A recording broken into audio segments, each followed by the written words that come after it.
Assalamualaikum warahmatullahi wabarakatuh. Perkenalkan kami dari kelompok 1 daripada mata kuliah Hukum Dagang. Materi kami pada kelompok 1 ialah Perdata Laut. Adapun saya sendiri adalah Fadilus Risa Putra. Kemudian ada Mula Warman Farlevi, teman saya Reza Ardianto, Andi Budiman, dan Anugrah. Lanjut. Baik, melangkah pada yang pertama yakni definisi yang akan dibacakan oleh saya sendiri. Perdata laut adalah cabang khusus dari hukum perdata yang fokus pada hubungan hukum di wilayah perairan laut. Ini mencakup pengaturan yang lebih spesifik mengenai kegiatan dan penggunaan sumber daya laut. Kemudian yang selanjutnya akan dibacakan oleh teman saya. Yang selanjutnya itu adalah sejarah singkat perdata laut, yang dimana konsepsi hukum laut internasional tidak dapat dipisahkan dari sejarah pertumbuhan hukum laut internasional, yang mengenal konsepsi res communis dan konsepsi res nullius.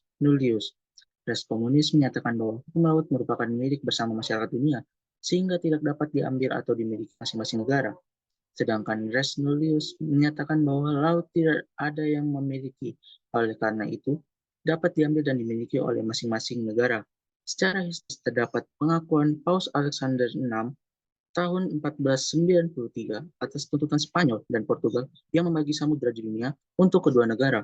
Sebelah barat meridian menjadi milik Spanyol dan bagian timurnya milik Portugal.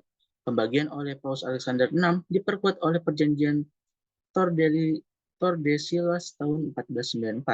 Selain itu, terdapat doktrin Mare Liberum yang dikemukakan Grotius, yakni laut hanya bisa terjadi melalui possession yang hanya bisa terjadi melalui okupasi.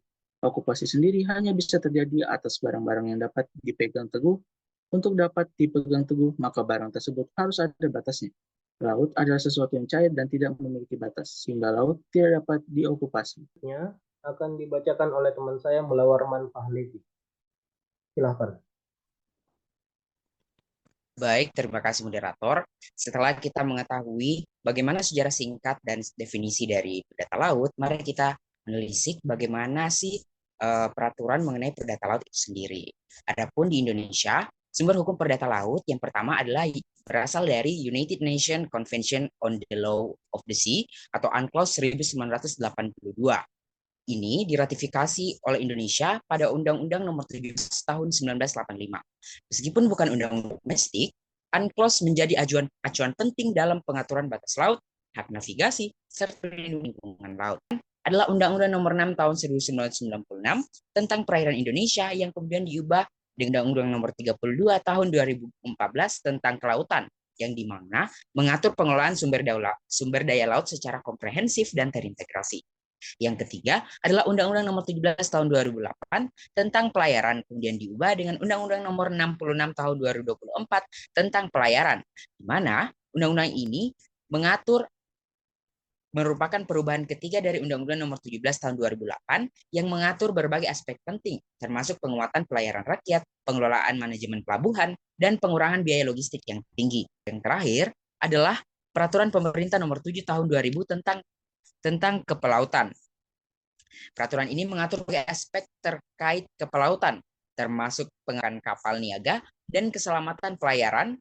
Ini juga mencakup ketentuan mengenai sertifikasi dan kelayakan kapal. Baik, prinsip-prinsip dari hukum perdata laut akan dibacakan oleh teman saya, Andi Budiman. Saya persilahkan. Baik, terima kasih moderator. Adapun prinsip-prinsip hukum perdata laut mencakup 3 aspek penting. Yang pertama itu tentang kedaulatan negara, yang kedua jawab pengangkutan tanggung jawab, kemudian yang ketiga itu perjanjian pengangkutan. Di sini jika kita melihat bahwa yang pertama itu kedaulatan negara, di mana kapal yang berada di perairan pedalaman persyaratan pada persetujuan negara tersebut, sementara laut teritorial meminta terbatas pada tindakan yang menjaga permohonan dan keamanan negara pantai. Kemudian tanggung jawab pengangkutan itu, di mana di sini dalam transportasi laut diatur oleh Undang-Undang Tanggung Jawab Nomor 17 Tahun 2008 dan Kitab Undang-Undang Hukum Dagang yang mencakup hubungan hukum antara pihak-pihak terkait dan aspek keselamatannya. Kemudian yang ketiga itu di mana perjanjian pengangkutan, di mana di sini perjanjian ini harus sesuai dengan prinsip dasar hukum perdata, termasuk tanggung jawab dan risiko yang terkait dengan pengangkutan barang melalui laut. Perdata laut di laut yang terjadi.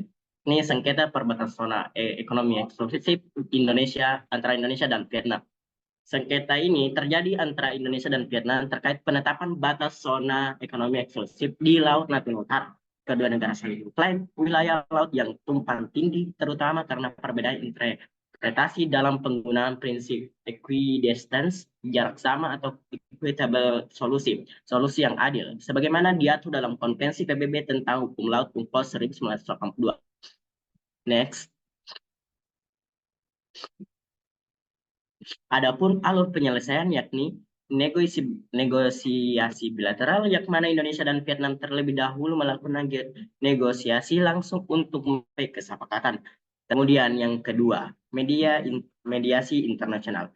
Jika negosiasi bilateral tidak membuahkan hasil, langkah berikutnya adalah menggunakan mediasi dari pihak ketiga yang netral, di ASEAN atau lembaga internasional lainnya, hingga arbitrase internasional. Apabila mediasi gagal tadi, sengketa dapat diajukan ke Mahkamah Arbitrase Internasional berdasarkan mekanisme UNCLOS 1982. Yang terakhir adalah implementasi keputusan, yang mana setelah putusan arbitrase, kedua negara harus melaksanakan peta wilayah dan menghindari tindakan yang dapat memicu konflik. Penyelesaian sengketa. Dan pemaparan kami, kita masuk kepada slide selanjutnya, nanti kesimpulan. Perdata laut adalah cabang hukum perdata yang khusus mengatur hubungan hukum di wilayah perairan laut. Dalam praktiknya, perdata laut mencakup pengelolaan ruang laut untuk berbagai keperluan seperti ekonomi, sosial, dan lingkungan. Ini mencakup perlindungan ekosistem laut dari polusi dan kerusakan melalui berbagai regulasi, serta penerapan standar keselamatan pelayaran untuk mencegah kejahatan maritim dan memastikan keselamatan. Sejarah hukum laut internasional mencatat pengakuan bahwa laut adalah milik bersama dunia res communis atau tidak ada yang memiliki res nullius. Dengan perkembangan hukum laut yang signifikan sejak abad ke-12 hingga doktrin Mare Liberum oleh Grotius. Di Indonesia, sumber hukum perdata laut termasuk bagian undang-undang dan di peraturan pemerintah, serta ratifikasi konvensi PBB tentang hukum laut UNCLOS 1982 contohnya, yang mendapat sengketa perbatasan ekonomi zona eksklusif antara Indonesia dan Vietnam menunjukkan proses penyelesaian sengketa yang melibatkan negosiasi bilateral, mediasi internasional, dan arbitrase internasional berdasarkan UNCLOS 1982 dengan implementasi keputusan yang harus dijalankan oleh kedua negara untuk menghindari konflik baru. Sekian dari kami. Assalamualaikum warahmatullahi wabarakatuh.